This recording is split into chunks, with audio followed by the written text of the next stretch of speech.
Hello everyone and welcome to another video on the channel. Today I'm here on Need for Speed Payback, as you can see, with the Honda Civic Type R. Now this is an off-road built level 399 Honda Civic. I've had a couple of people ask me to do a sort of revisited video on this thing, even though I don't think I've ever done an actual build on this car, but I have built it for myself just to see what it's like.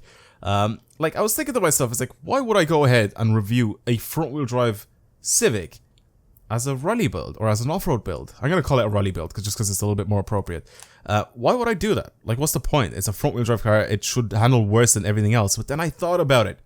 I thought about the time when I built a front-wheel drive Acura RSX. Well, I bought it as a front-wheel drive Acura RSX and a Golf GTI as well. And I remember that once I bought them for off-roading, they turned into rear-wheel drive cars. They've actually done a drivetrain swap on the cars themselves once I bought them. And then once I built them up to level 399, or 299 I think it was, I can't remember exactly what it was at the very beginning, they turned into all-wheel drive cars. So I thought maybe this could happen with the Civic. Maybe that's why people are saying that this thing is really, really good. So what I thought I'd do, build it, of course, to level 399. These are all the parts. I could definitely get some better parts for this car, but for right now, these are the parts that I have on it. They're decent enough. It's got 1,000 horsepower, so that's interesting. And it's kind of quick. So I do agree with the people that are saying that this car is actually very fast. I very much agree with you. This car is very, very fast. And I don't know exactly if it's a rear-wheel drive or an all-wheel drive yet. I haven't driven or I haven't tested it out, even though this car drives really, really well. So let's go ahead and see what it's like and actually see what sort of time I can squeeze out with this thing. I have one race specifically that I do with my off-road cars that I actually check to see what sort of times I can squeeze out, and it's the race up here. Also, let's see if this is a rear-wheel drive, if it will remain the front-wheel drive, or it's now an all-wheel drive as the rest of the front-wheel drive cars in the game. So the way to do that is legit just do a burnout. So no, it's a rear-wheel drive. There you go. It's a rear-wheel drive Civic. If I go ahead and I push myself against this thing, right, against the railing, and I accelerate, the front wheels do spin a little bit, but so does, like, they do it on every single car that I do that with. It doesn't matter what car it is, even if it is a rear-wheel drive car, they do spin a little bit. But if I do a burnout, front wheels stay completely locked. And if it's an all-wheel drive car, because this game's weird like that, and the Civic, not the Civics, I was about to say the Civics, the physics are pretty bad in it. All four wheels would end up spinning on the spot, even though the car is sort of braking.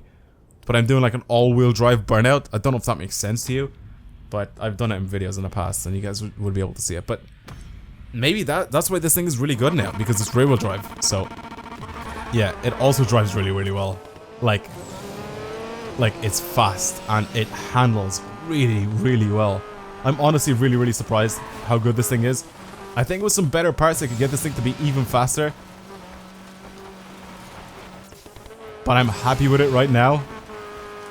I really want to get this car to be really, really good and like be one of my fastest like off-road cars in this game, but I don't know what exactly it's like. It's so easy to handle compared to some of my other cars. It's so easy to handle off-road, so easy. What are the jumps like? Because I haven't really done a lot. They're not bad. It doesn't go very far. It doesn't ruin your run by having really, really bad jumps where it just like floats in the air for a really long time. I've had problems with cars like that before, where it's just the jump part that's just absolutely ruining this car. Or the cars that I usually drive, not this car specifically, but man, this is good to drive. It's so easy to handle. I really, really highly recommend you guys get this thing, just to see what it's like. And if you don't like it, obviously just sell it, get rid of it. But I honestly do recommend that you guys check this car out for an off-road / rally build, because I think it's very, very good. What sort of time can I squeeze out with this thing? Can I get a 125? I'll take a 125. I can definitely get this thing to be faster if I drive a little bit better and conserve my NOS a little bit more. But 125 is not too bad. I really like the way it drives. I think it's just really easy. It's really, really easy to control. Like, some of the cars like are stupidly fast, where they get to the point where they're like really, really fast and you can't really control the way they drive, because they just sort of are all over the place. They're just good because they have speed. That's it. But the handling of this car is very, very good, which I really, really like. Well, that's it for today's video. This was the Honda Civic Type R as an off-road build. Honestly, I'd just give it a shot yourself to see what it's like. But take my word for it, it's very, very good car. To drive, it just handles really, really well. I love it. It's really, really good. I definitely want to keep this now for a long time, just as an off-road build. It's really, really good. But yeah, anyway, that's pretty much it. As I do a nice 360 there. That's pretty much it. Thank you guys very much for watching. Hopefully you enjoyed today's video. If you want to see more videos like this on the channel, don't forget to subscribe. And also, if you enjoyed this video, don't forget to like it. And yeah, again, that's pretty much it. Thank you again for watching, and I'll see you guys next time. Goodbye.